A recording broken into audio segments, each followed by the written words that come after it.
everyone, it is me, Suzette Chomet, and today we are in the Food Indie Kitchen preparing potatoes to plant. Now, you might have seen some of my other videos where I showed you how you can grow new potatoes from old potatoes, and so I'm going to just be doing that again.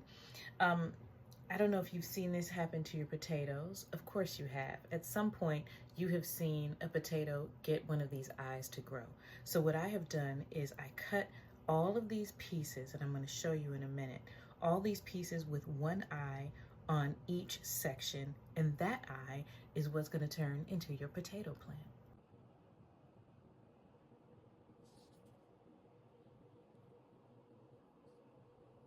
For this process to work well, make sure that your potato pieces are nice and dry so that they can go into the ground. This usually takes 2 or 3 days.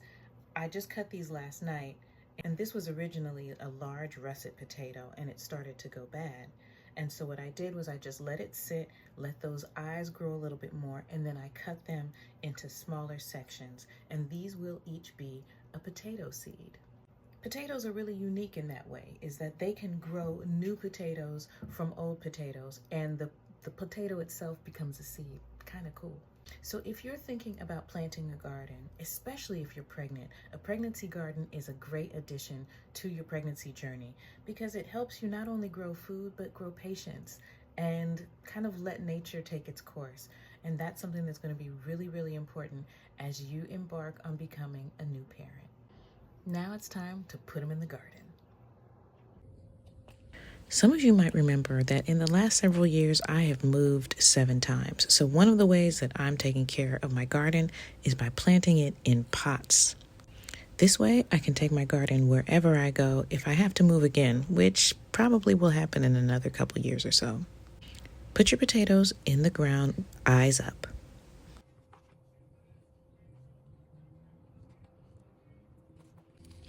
Something that I'd love to do is add a variety of potatoes in the ground so that when I harvest them, I get a medley of potatoes. I put a red potato, a yellow potato, and a russet potato all in the same pot.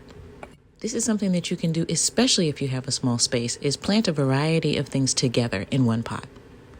Remember back in the day when we used to have these recycling containers? Well, now they're no longer around, but I use them as deep pots for my potatoes too. In case you're wondering, you do put potatoes right at the surface, only a couple inches down, because they like to grow in mounds. So as the plants grow, you build a mound around it. I have another video all about that.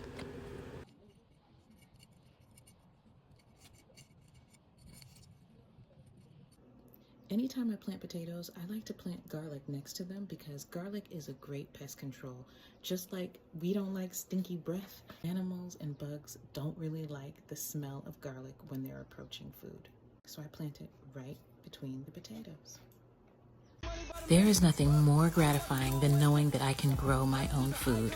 And you can too. Look at these potatoes.